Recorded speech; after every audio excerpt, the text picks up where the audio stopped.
پردے کے پیچھے بیٹھ کر دیکھتا رہا۔ امام ذہبی نے سیر اعلام نبلاء میں لکھا ہے، کاتب دیکھ رہا ہے حضرت ابو ہریرہ حدیثیں پڑھ پڑھ کر وہی سنا جا رہے ہیں اسی ترتیب سے جو پچھلی دفعہ سنائی تھی، ایک حرف کی غلطی بھی حضرت ابو ہریرہ سے نہیں ہوئی رضی اللہ تعالیٰ عنہ۔ یہ ہے حدیث محفوظ رکھنا۔ اللہ نے جن سے کام لینا تھا انہیں اللہ نے حافظے ایسے عطا فرمائے تھے کہ بڑی بڑی احادیث زبانی یاد ہوتی تھی، جب کوئی پوچھتا اسی وقت سنا دیتے۔ اللہ کے رسول کی یہ دعا تھی ان کو۔ اور صحیح بخاری میں یہ بھی ہے، حضرت ابو ہریرہ رضی اللہ رسول اللہ کی باتیں یاد کرتے تھے۔ ایک دفعہ شکایت کی، یا رسول اللہ صلی اللہ علیہ وسلم بعض اوقات آپ کی میں بات یاد کرتا ہوں، حدیث یاد کرتا ہوں، مجھے بھول جاتی ہے۔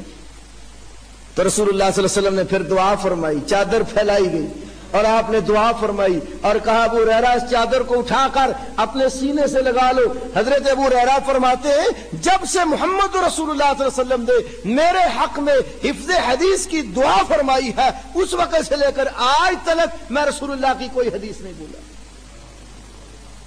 کیا کرتے تھے نبی علیہ السلام نے؟ نماز مثلا فجر کی پڑھائی، حضرت ابو ہریرہ یہ بھی یاد رکھتے تھے فلانے دن نبی پاک صلی اللہ علیہ وسلم نے فجر کی نماز پڑھائی تو پہلی رکعت میں کون سا قرآن کا حصہ پڑھا تھا، کون سی سورت پڑھی تھی، اور دوسری میں کون سی سورت پڑھی تھی۔ ہمیں تو یہ بھی نہیں یاد ہوتا نا، امام نماز پڑھائے سلام پھرے، کوئی ہمیں نہیں پتا ہوتا بھائی امام صاحب نے قرآن کہاں سے پڑھا اور کتنا پڑھا۔ جن سے اللہ نے دین محفوظ کروانا تھا ان سے یہ کام بھی لیے۔ فرمایا نظر اللہ عمران سمع منا حدیثا، اللہ تعالیٰ اس بندے کو تر و تازہ رکھے جس نے ہماری حدیث سنی، فحفظہ، حدیث کو حفظ کیا، ووعاہ، اور اس کو محفوظ بھی رکھا اور اپنے تاکی نہیں بند رکھا۔ فرمایا ثم اداہ کما سمعہ، پھر جس طرح اس حدیث کو سنا اسی طرح اس حدیث کو آگے پہنچا دیا۔ تو یہ حدیث بتاتی ہے رسول اللہ صلی اللہ علیہ وسلم نے صحابہ کو حفظ حدیث کی ترغیب دی، دعا فرمائی، اور اسی بنیاد پر صحابہ کرام رضی اللہ تعالی عنہ اجمعین رسول اللہ کی حدیثیں یاد کرتے تھے اور لکھتے بھی تھے۔ امام احمد ابن حنبل نے اپنی مسند میں، امام ابو داود نے اپنی سنن میں، امام حاکم نے المستدرک علی الصحیحین میں، خطیب بغدادی نے تقیید العلم میں، اور اسی طرح امام ابن سعد نے اپنی کتاب طبقات میں، اور امام ابن عبد البر نے جامع بیان العلم میں لکھا ہے عبداللہ بن عمرو بن العاص رضی اللہ تعالیٰ عنہ نبی کریم صلی اللہ علیہ وسلم کی حدیثیں سن کر لکھتے تھے۔ قریشیوں نے منع کیا، کہنے لگے محمد بشر یتکلم فی الرضا والغضب، محمد صلی اللہ علیہ وسلم تو انسان ہے، آپ خوشی میں بھی بولتے ہیں غصے میں بھی بولتے ہیں، تو محمد صلی اللہ علیہ وسلم کی ہر بات ہی لکھ لیتے ہو۔ جب رسول اللہ صلی اللہ علیہ وسلم کو معلوم ہوا تو آپ نے کیا فرمایا؟ اکتب یا عبداللہ، اے عبداللہ بن عمر لکھا کر، اپنی زبان کی طرح اشارہ کر کے فرمایا فوالذی نفس محمد بیدہ ما یخرج منہ الا حق، اس ذات کی قسم ہے جس کے ہاتھ میں محمد صلی اللہ علیہ وسلم کی جان ہے، میری زبان سے حق کے سوا کچھ نہیں نکلتا۔ میں خوشی میں بولوں تب بھی لکھا کر، غضب اور ناراضگی میں بولوں تب بھی لکھا کر، اس لیے کہ محمد صلی اللہ علیہ وسلم نے امت کو جو بات بھی بتائی ہے وہ اللہ کی وحی کی روشنی میں بتائی ہے، دین کا جو مسئلہ بھی بتایا ہے وہ دین کا مسئلہ وحی پر مبنی تھا۔ وما ينطق عن الهوى ان هو الا وحی یوحى، آپ خواہش نفس سے نہیں بولتے تھے، جب بھی بتاتے تھے دین کی کوئی بات وہ وحی کی صورت میں ہوتی۔ تو میرے بھائیوں، یہ حدیث اور آیات ہمیں بتاتی ہیں کہ رسول اللہ صلی اللہ علیہ وسلم کی حدیث کو سن کر یاد بھی کیا گیا اور لکھا بھی گیا، اور آج ان لکھی ہوئی حدیث میں سے حضرت ابو ہریرہ رضی اللہ تعالیٰ عنہ کی لکھوائی ہوئی حدیثیں بھی کتابی صورت میں موجود ہے مارکیٹ میں۔ انہوں نے اپنے ایک شاگرد حمام بن منبہ علیہ رحمہ کو حدیث کا ایک ذخیرہ لکھوایا تھا، وہ ذخیرہ آج صحیفہ حمام بن منبہ کے نام سے اردو ترجمے کے ساتھ بھی مارکیٹ میں موجود ہے۔ صحابی رسول کی لکھوائی حدیث کی کتاب آج بھی موجود ہے، جو اس بات کی زندہ دلیل ہے کہ صحابہ رسول اللہ کی حدیثیں لکھتے بھی تھے، آگے لکھواتے بھی تھے۔ اور امام بخاری علیہ رحمہ نے صحیح بخاری میں یہ مسئلہ بھی سمجھایا کتاب العلم باقاعدہ کتابت علم کا باب باندھ کر امام بخاری علیہ رحمہ نے کہ حدیث لکھنے کا باب باندھ کر یہ مسئلہ سمجھایا کہ حدیثیں لکھی بھی گئی. اور اسی طرح حضرت ابو ہریرہ کے ایک اور شاگرد ابو صالح، انہوں نے بھی حضرت ابو ہریرہ سے حدیثیں سن کر لکھی تھی. وہ صحیفہ بھی آج موجود ہے. یہ دکتور مصطفیٰ اعظمی کی ایک کتاب ہے تدوین حدیث کے اوپر، الدراسات فی الحدیث النبوی الشریف، اس کے اندر پورے کا پورا وہ صحیفہ بھی موجود ہے.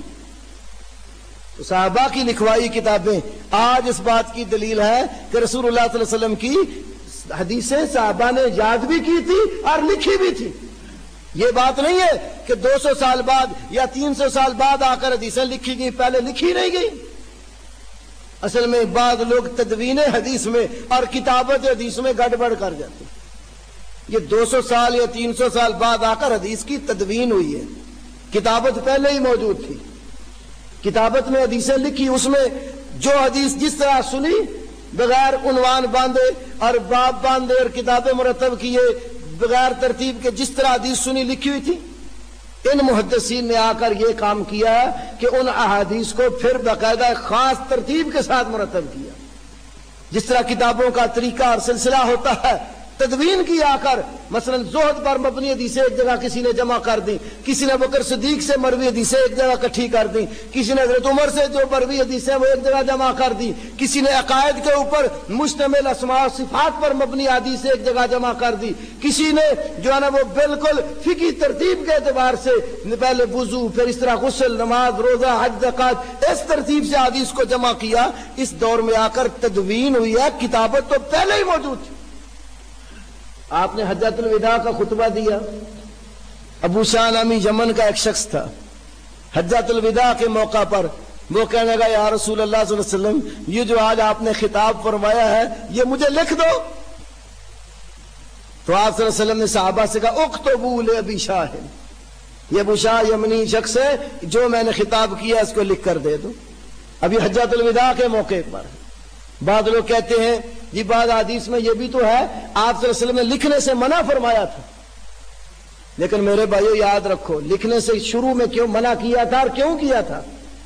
اس لیے تاکہ قرآن پاک کے الفاظ اور نبی کریم صلی اللہ علیہ وسلم کے الفاظ لوگ ملا کر آپس میں نہ لکھ دیں، تاکہ یہ کام گڈمڈ نہ ہو جائے.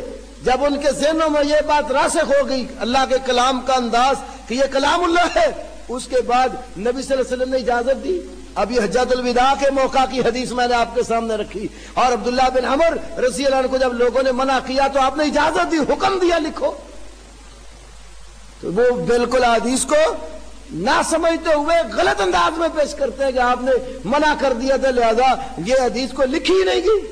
بھائی اسی طرح جیسے آپ نے پہلے قبروں کی زیارت سے منع کیا تھا پھر فرمایا زیارت کیا کرو، ایسے ہی آپ نے پہلے شروع میں لکھنے سے روکا تھا، پھر آپ نے اجازت مرحمت فرما دی تھی اور فرمایا اب تم لکھا کرو. اور حدیث بیان کرنے سے شروع میں بھی منع نہیں کیا تھا. فرمایا حدثوا عنی ولا حرج، مجھ سے حدیث بیان کرو، اس میں کوئی حرج نہیں ہے. بیان کرنے سے کسی وقت بھی منع نہیں کیا. کتابت کا ایک طریقہ سلیقہ جب صحابہ کرام کو معلوم ہو گیا اس کے بعد اجازت بھی مرحمت فرما دی. اور آج ہم دیکھتے ہیں صحابہ کے بعد تابعین، تبع تابعین کے زمانے میں امام بخاری، مسلم وغیرہ سے پہلے بھی حدیث کی کتابیں مرتب شدہ. مثلا امام عبداللہ بن وہب کی کتاب الجامع آج موجود ہے، امام مالک رحمہ اللہ کی موطا موجود ہے. اب امام مالک وہ ہے جو مدینے میں رہے اور انہیں حضرت عبداللہ بن عمر کی شاگردی ایک واسطے سے ہے، وہ حضرت نافع کے شاگرد ہیں اور حضرت نافع عبداللہ بن عمر کے شاگرد ہیں. ان کے درمیان اور صحابی رسول میں صرف ایک واسطہ ہے، اس لیے محدثین اس کو اصول اسانید سے بھی تعبیر کرتے ہیں کہ سب سے بہترین سند امام مالک نافع سے اور نافع عبداللہ بن عمر سے بیان فرما رہے ہیں. امام مالک کی موطا موجود ہے، امام شافعی کی کتاب العم اور مسند شافعی موجود ہے، اور امام احمد بن حنبل کی مسند امام احمد موجود ہے، امام عبدالرزاق کی مصنف عبدالرزاق ہے، ابن ابی شیبہ کی مصنف موجود ہے، اور اس طرح امام سفیان ثوری کی کتاب الجامع موجود ہے. یہ ساری وہ کتابیں ہیں جو بخاری مسلم سے پہلے کی. امام بخاری نے آ کر ایک سب سے ایسا کام کیا جو پہلے محدثین میں سے کسی نے نہیں کیا. امام بخاری نے یہ کام کیا کہ جو صحیح اسانید